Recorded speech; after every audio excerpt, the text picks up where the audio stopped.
Hey guys, welcome back to my channel. आज बात करेंगे निफ्टी बैंक निफ्टी के एनालिसिस। जो रिमेनिंग 2 डेज हैं मेरे इस वीक के, उनमें क्या मूवमेंट निफ्टी के अंदर आ सकती है और क्या मूवमेंट बैंक निफ्टी के अंदर आ सकती है। और अगले हफ्ते मेरा इवेंट है बजट का, उस दिन भी मूवमेंट जो आएगी उसके बारे में भी बात कर लेंगे। यूएस मार्केट की वजह से अगर निफ्टी डाउन जाता है तो क्या लेवल्स मेरे हिट हो सकते हैं। तो चलिए स्टार्ट करते हैं निफ्टी का एनालिसिस। वीकली टाइम फ्रेम पे कैंडल्स का छोटा होना इनिशियल साइंस है कि बुल्स का कॉन्फिडेंस थोड़ा कम हो रहा है, मार्केट में वॉल्यूम की कमी है। डेली टाइम फ्रेम पे जो ब्रेकआउट हमने पकड़ा था उसके टारगेट 700 के थे और मार्केट ने लमसम वो अचीव कर भी लिए हैं। गैप अप से ही करे हैं मोस्टली, इंट्राडे में कुछ ज़्यादा मोमेंट खास आया नहीं है मेरा। और छोटी टाइम फ्रेम पे आर्ली टाइम फ्रेम पे देखें तो अगर बजट से पहले पहले इस रेंज के टॉप या फिर बॉटम को मैं तोड़ दूं, वहाँ पे ट्रेड हो सकती है। अदरवाइज निफ्टी एक बहुत छोटी रेंज में है और इस रेंज को तोड़ने के लिए इवेंट जो चाहिए था वो बजट हो सकता है। 5 मिनट की टाइम फ्रेम पे अगर एनालिसिस करते हैं तो ट्यूसडे को एक राइजिंग वेज था जिसका ब्रेकडाउन भी हुआ। बैंक निफ्टी फिन निफ्टी की एक्सपायरी थी, उसकी वजह से 50 पॉइंट आपको सेलिंग में भी मिले। लेकिन बीच बीच में ग्रीन कैंडल्स जो बड़ी बड़ी आ रही थी उनकी वजह से प्रीमियम में उतना उछाल आया नहीं। अब कल के लिए मैं क्या सोच सकता हूँ या फिर बजट तक मेरा क्या सीन हो सकता है। अगर ऑपरेटर को मार्केट को घुमाना है तो ये एकदम सही लेवल है, क्योंकि बजट के यूफोरिया में लोगों ने काफ़ी बाइंग करके बैठे हैं। तो थोड़ा घुमाना है तो इन 2 दिनों में थोड़ा मार्केट डाउन ला सकता है। एफ की अगर पोजिशन देखोगे तो इंडेक्स फ्यूचर्स में लगभग लगभग 80-20 का रेशियो है उनका। 80% वो लॉन्ग में बैठे हैं और 20% वो शॉर्ट में बैठे हैं, और ओवरऑल वो बाइंग में ही है इंडेक्स फ्यूचर्स में भी। और सामने की सामने रिटेलर थोड़ा नेगेटिव होके बैठा है मार्केट में। तो जब तक रिटेलर पॉजिटिव में नहीं आता या फिर एफ नेगेटिव में नहीं आते, मेरे को मार्केट गिरता हुआ बहुत कम दिखेगा। हाँ, प्रॉफिट बुकिंग थोड़ी बहुत आती है, बात अलग है।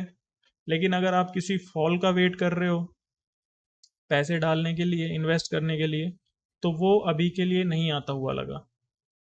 जब तक एफ लॉन्ग होल्ड करके बैठे हैं, मार्केट को ग्रेजुअली थोड़ा थोड़ा थोड़ा ऊपर लाया जाएगा। अब कल के लिए लेवल्स 570 के नीचे अगर मैं सस्टेन करता हूँ, 500 500 के नीचे 460 460 का मेजर ब्रेकडाउन होगा जिसके टारगेट 350 तक हो सकते हैं। बाइंग के लिए 650 के ऊपर अगर मैं आता हूँ तो 700 750 के टारगेट आ सकते हैं। अगर विक्स को ऊपर करना है तो ये 2 दिनों में ही होगा, क्योंकि 23 को तो मेरा बजट है ही और इवेंट से पहले थोड़े ऑप्शंस के प्राइस महंगे किए जाएंगे। वीकली टाइम फ्रेम पे कैंडल्स का साइज छोटा होता जा रहा है, मतलब वॉल्यूम इतना मार्केट के अंदर है नहीं, और बुल्स का कॉन्फिडेंस थोड़ा कम होता हुआ दिखाई दे रहा है डेली टाइम फ्रेम पे, क्योंकि ब्रेकआउट के बाद भी डोजीज में ही टारगेट आ रहे हैं, मतलब कि गैप अप में ही टारगेट आ रहे हैं। 5 मिनट की टाइम फ्रेम पे जो राइजिंग वेज था उसका ब्रेकडाउन हुआ है, जिसके नीचे के टारगेट 550 तक हो सकते हैं इस रेंज के। अब सेलिंग के लिए 560 के नीचे अगर निफ्टी सस्टेन करता है, 500 से के नीचे 450 460 वो मेरा इंपॉर्टेंट लेवल होगा। उसके नीचे अगर मैं जाता हूँ 450 460 के नीचे अगर निफ्टी सस्टेन करता है तो 300 तक टारगेट मेरे हो सकते हैं। बाइंग के लिए 650 660 के ऊपर 700 720, उसके ऊपर 780 और उसके ऊपर 850 तक मार्केट अचीव कर सकता है। अब नेक्स्ट बात कर लेते हैं हम bank Nifty. Bank Nifty weekly time frame पे देखें, ट्रेंड लाइन के आसपास डोजी का बनाना रिवर्सल के चांसेस देता है। डेली टाइम फ्रेम पे एक रेंज है जिसके बॉटम पे मार्केट जितने दिनों तक सस्टेन करेंगे चांसेस होंगे कि एक कैंडल नीचे खींच ले, क्योंकि इसी लेवल के आसपास पहले भी मार्केट आया था और वहां से एक अच्छी वॉल्यूम के साथ बाइंग आई थी। लेकिन इस जोन में वॉल्यूम का कम हो जाना या फिर वॉल्यूम का बिल्कुल ख़त्म हो जाना यही बता रहा है कि हो सकता है कि एक ब्रेकडाउन हो जाए। 15 मिनट के टाइम फ्रेम पे देखें तो बैंक निफ्टी यहाँ भी एक रेंज में ही दिखाएगा आपको। ब्रेकडाउन फेलियर हुए थे जिसकी वजह से थोड़ी बाइंग आई थी। अब ऊपर के ब्रेकआउट 850 के ऊपर होंगे, अदरवाइज 52,200 के नीचे सेल। 5 मिनट की टाइम फ्रेम पे बैंक निफ्टी 850 के ऊपर बाय, 200 के नीचे सेल। अब हम बात कर लेते हैं वर्ल्ड मार्केट्स की, यूएस फ्यूचर्स की और यूरोप की। यूएस फ्यूचर्स की अगर मैं बात करूं, कल शाम को काफ़ी अच्छी बाइंग थी डाउ के अंदर। नेस्डैक थोड़ा नेगेटिव था और अभी भी नेस्डैक में काफ़ी बड़ा कट दिखाई दे रहा है, लगभग 1% का। डेक्स के अंदर देखें तो 0.50% लगभग। डाउ में देखें तो फ्लैट ही है। नेस्डैक की बातें हम पहले भी कर चुके थे। वीकली टाइम फ्रेम पे देखें तो एक ग्रेवस्टोन डोजी लगा है टॉप पे। उसके बाद अगर रेड कैंडल इस कैंडल के लो को तोड़ देती है इस हफ्ते में, मतलब आने वाले 2 दिनों में, तो बहुत बड़ा नेगेटिव पैटर्न होगा। उसके बाद तो चांसेस भी होंगे कि नेस्डैक 18,000 18,500 तक भी टेस्ट करने आ जाए।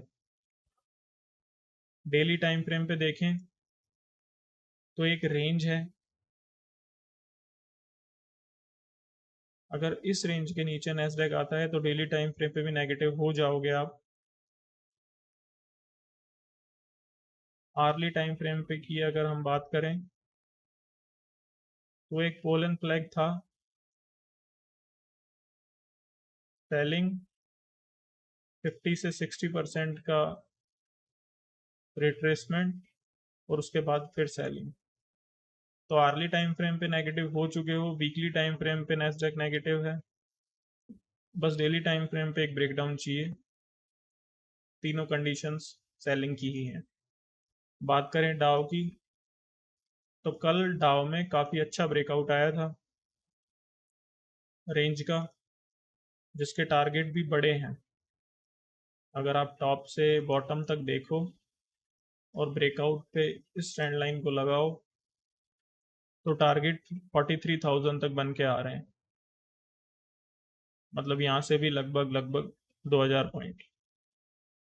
अब डेली टाइम फ्रेम पे अगर डाउ को देखोगे तो पिछले 5 दिनों में डाउ लगभग 4.5% का मूवमेंट दे चुका है। और 4.5% का मूवमेंट डाउ के अंदर कोई अनयूजुअल नहीं है, आ जाता है। लेकिन अब यहाँ पे 41,000 का ब्रेकआउट चाहिए मेरे को, क्योंकि वो एक राउंड लेवल है। 41,000 के ऊपर नेक्स्ट बाइंग स्टार्ट हो जाएगी, अदरवाइज डाउ थोड़ा सा ओवरसोल्ड टेरिटरी में है अगर, और एक रीटेस्ट आपका पेंडिंग है, वो भी हो सकता है आज और 2 दिनों में हो सकता है। डेक्स की अगर बात करें तो बॉटम पे एक ट्रेंड लाइन थी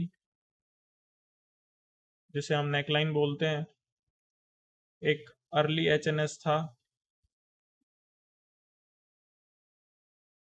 उसी नेकलाइन से एक रिजेक्शन ढूंढा था हमने, जहां प्राइस चल रहा था और अब थोड़ा प्राइस नेगेटिव होना स्टार्ट हो चुका। अब डेक्स में अगर ये ट्रेंड लाइन टूटती है तो फिर मेजर सेलिंग आने के चांसेस होंगे। अभी के लिए आप एक अपवर्ड चैनल में हो, लेकिन टॉप पे रिजेक्शन भी अच्छे खासे हैं।